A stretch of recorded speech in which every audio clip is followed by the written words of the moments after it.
राधे राधे। जय श्री कृष्णा, जय श्री राम। आप सभी को मेरा राधे राधे। ऋषि बोले, हे महाभाग, नर के मित्र नारायण नारद के प्रति जो शुभ वचन बोले वह आप विस्तार पूर्वक हमसे कहें। सूत जी बोले, हे द्विज सत्तमो, नारायण ने नारद के प्रति जो सुंदर वचन कहे वो जैसे मैंने सुने हैं वैसे ही कहता हूँ, आप लोग सुने। नारायण बोले, हे नारद, पहले महात्मा श्री कृष्णचंद्र ने राजा युधिष्ठिर से जो कहा था वो मैं कहता हूँ, सुनो।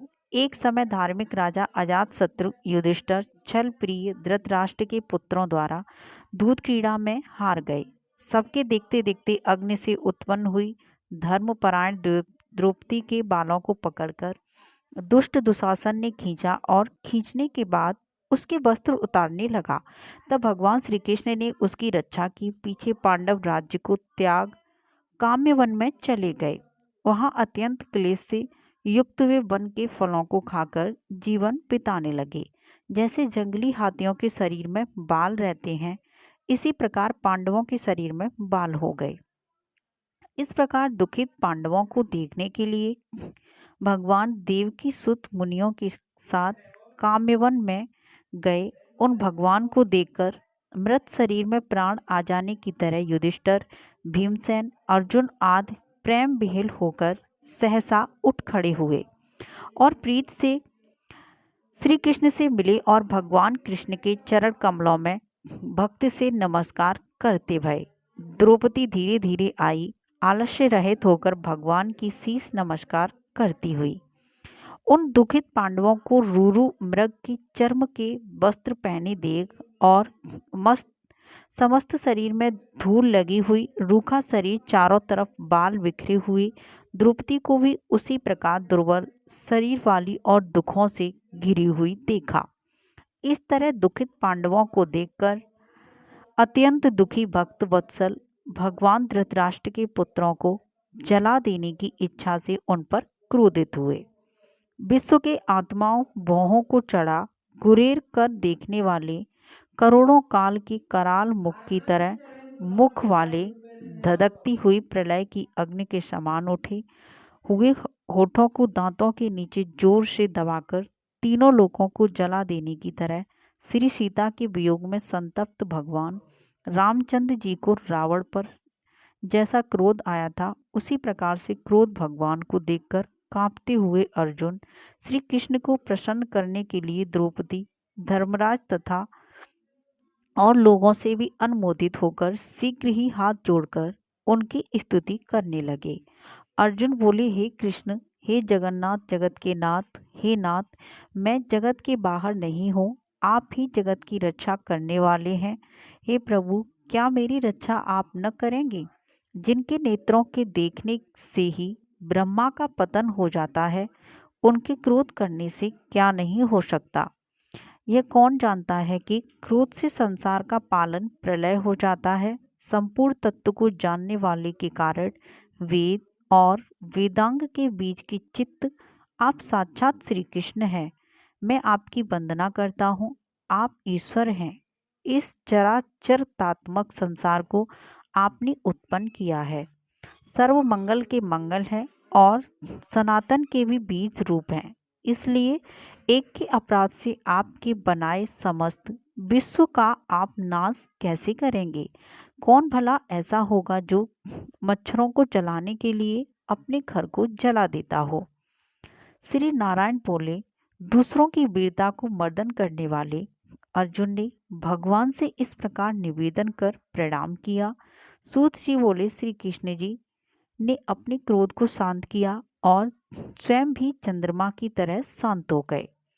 इस प्रकार भगवान को शांत देखकर पांडव स्वस्थ होते भय प्रेम से प्रसन्न मुक्त एवं प्रेम विह्वल हुए।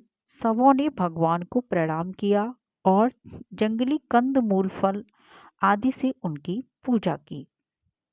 नारायण बोले, तब शरण में जाने योग्य भक्तों के ऊपर कृपा करने वाले श्री कृष्ण को प्रसन्न जान विशेष प्रेम से भरे हुए नम अर्जुन ने बारंबार नमस्कार किया और जो प्रश्न आपने हमें किया है वही प्रश्न उन्होंने श्री कृष्ण से किया।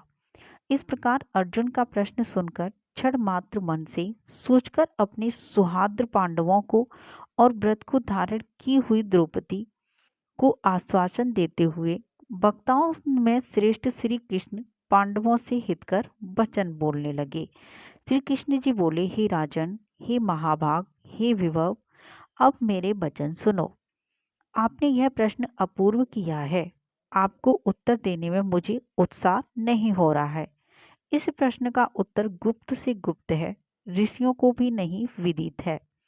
फिर भी है अर्जुन, मित्र के नाते अथवा तुम हमारे भक्त हो, इस कारण से हम कहते हैं। हे सुब्रत, वह जो उत्तर है वह अति उग्र है, अतः क्रम से सुनो।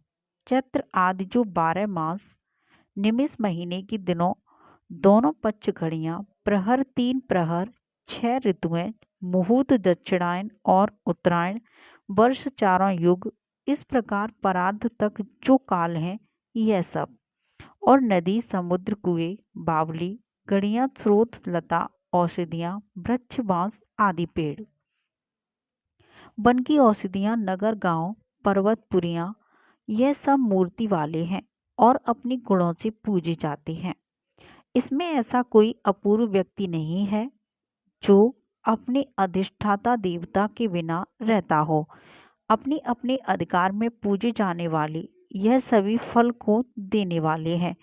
अपने अपने अधिष्ठाता देवता की योग के महात्म्य से यह सब सौभाग्यवान है। हे पांडु नंदन, एक समय अधिक मास उत्पन्न हुआ। उस उत्पन्न हुए असहाय निंदित मास को सब लोग बोले कि यह मल मास सूर्य की संक्रांति से रहित है, अतः पूजने योग्य नहीं है। यह मलमास मल रूप होने से छूने योग्य भी नहीं है और न शुभ कार्यों में अग्रणी है।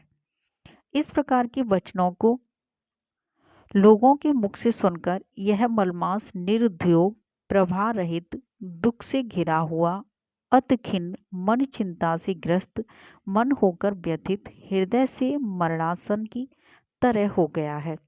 फिर यह धैर्य धारण कर मेरी शरण में आया। हे नर, बैकुंठ भवन में जहाँ मैं रहता था वहाँ पहुँचा और मेरे घर में आकर मुझे पुराण परम पुरुषोत्तम को इसने देखा। उस समय अमूल्य रत्नों से जड़ित स्वर्ण के सिंहासन पर बैठे मुझको देखकर यह भूमि पर साष्टांग दंडवत कर हाथ जोड़कर नेत्रों में बारंबार आंसुओं की धारा बहता हुआ धैर्य धारण कर गदगद वाणी से बोला। सूत जी बोले, इस प्रकार महामुनि बद्रीनाथ कथा कहकर चुप हो गए। इस प्रकार नारायण के मुख से कथा सुन भक्तों के ऊपर दया करने वाले नारद मुनि पुनः बोले। नारद जी बोले, इस प्रकार अपनी पूर्ण कला से विराजमान भगवान विष्णु के निर्मल भवन में जाकर भक्ति द्वारा मिलने वाले जगत के पापों को दूर करने वाले, योगियों को भी शीघ्र न मिलने वाले, जगत को अभय दान प्रदान करने वाले ब्रह्म रूप मुकुंद जहाँ पर थे उनके चरण कमलों की शरण में आया हूँ। अधिक मास क्या बोला। इत श्री ब्रह्मत्रारति पुराणे पुरुषोत्तम मासे अधिकांशः वैकुंठम पदार्पम नाम तृतीया अध्याय।